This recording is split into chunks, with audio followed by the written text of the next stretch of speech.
Hello everyone, this is Aisha and welcome to our 16th Kotlin tutorial in which I am going to tell you about the type conversion or typecasting in Kotlin programming language. So type conversion or typecasting is to convert one data type into another data type, and in Kotlin programming language there is no concept of implicit type conversion. For example, in Java we can convert of data type, an integer data type, into float data type internally. So this internal working is done by the compiler, which is called the implicit type conversion.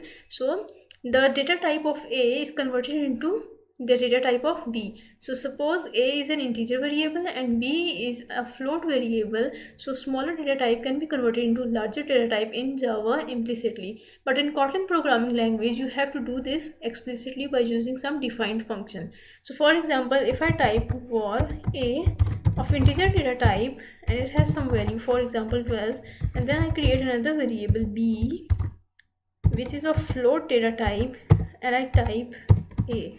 So now here I'll get an error. This is because implicit typecasting is not possible in Kotlin programming language. So A is an integer variable which cannot be assigned to any variable other than integer variable, and here B is a float variable. So now you can see that type mismatch error is occurred. Required is float but we have integer.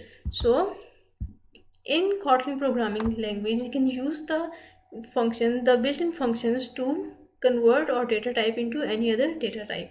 For example, in Kotlin we have toLong, toInt, toFloat, toByte. These functions are used to convert any data type into the specified data type.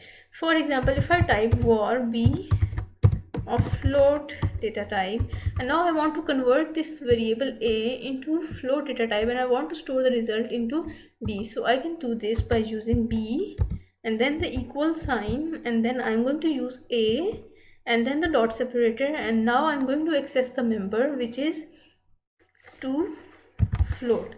And here you can see that we have to float, to byte, to character, to double, etc.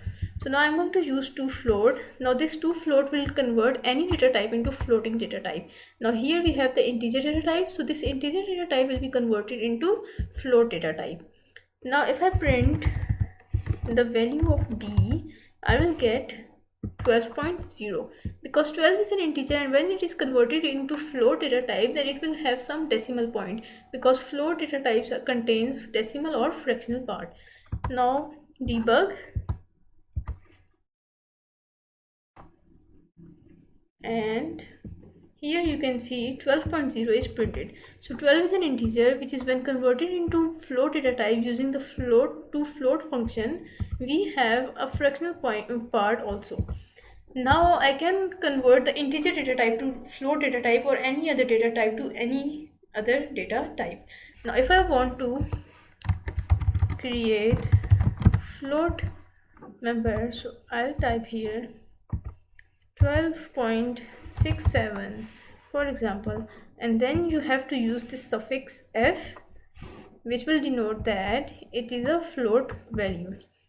Now this variable b is an integer variable and I want to store a into this integer variable b, and a is float, so I need to convert this float, this is the data type of a, into integer data type, and for this purpose I have to use the toInt function. So float will be converted into int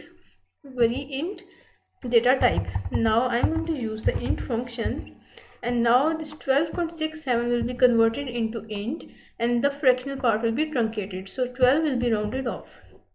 Now debug, and you can see here 12 is printed. So now this decimal point is truncated and the values after the decimal point is also truncated, and we have 12 on the output screen. So when we convert it into float we have a decimal point added, and when we converted float to int the decimal point is discarded. So that's it for this tutorial. Thank you guys for watching the video, and I'll see you in the next tutorial.